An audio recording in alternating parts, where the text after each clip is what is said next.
Salut, c'est Dolgold.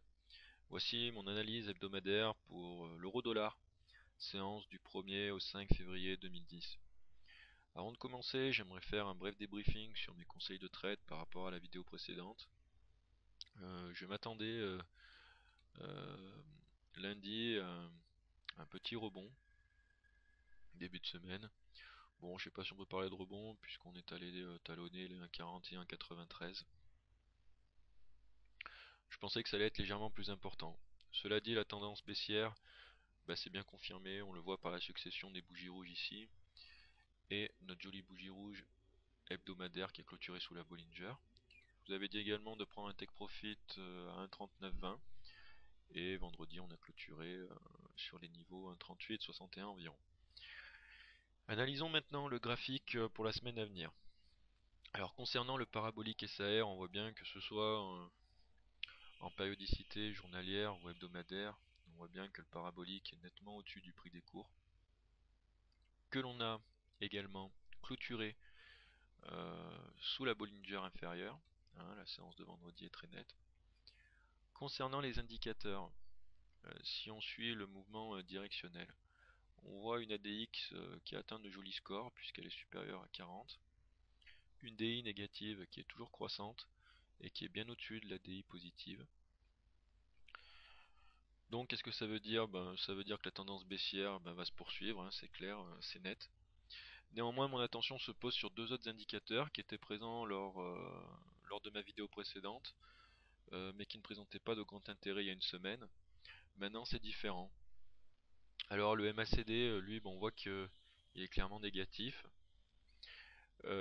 qu'il évolue dans des niveaux qui sont relativement assez bas et qui me font penser que l'on pourrait rentrer dans une zone de survente prochainement. Le MFI est représenté ici par la courbe en bleu.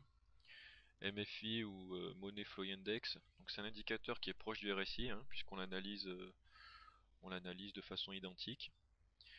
Son avantage, c'est qu'il prend en compte les volumes. Et on voit qu'il tend à se rapprocher de la zone de 20. Zone de 20 qui est une zone de survente, encore une fois, à partir de laquelle, si le MFI la franchirait, la valeur de la parité euro-dollar l'atteindrait un plus bas. Et on pourrait donc rebondir. Voilà, donc ces deux indicateurs pour moi, ils convergent dans un sens commun, celui de confirmer la tendance baissière dans laquelle nous sommes depuis un petit moment, mais aussi de la nuancer. Et on pourrait pourquoi pas envisager l'amorce d'une possible consolidation en vue d'un éventuel rebond de la valeur. Bon, ça après ça reste à vérifier, bien évidemment. Alors comment trader l'euro-dollar la semaine prochaine? Écoutez, moi j'ai envie de me mouiller un petit peu plus que la semaine dernière, au risque de me tromper. Qu'est-ce qu'on voit? On voit que le marché est détenu par les shorters, que les indicateurs sont plutôt baissiers. Donc on peut s'attendre bien sûr à une semaine baissière, ça c'est clair. Mais je vois pas une pente agressive comme elle l'a été jusqu'à maintenant. Je pense que la pente risque de s'aplanir. Je conseille toujours bien évidemment des shorts à court terme, avec un take profit sur les 1,3770, 1,3765 au mieux. Pour les acheteurs, je pense que là, prendre position, ça serait très dangereux, ça serait même aller à l'encontre du marché. Néanmoins, il faut surveiller quand même les indicateurs, car je pense qu'une zone de rebond est peut-être à envisager.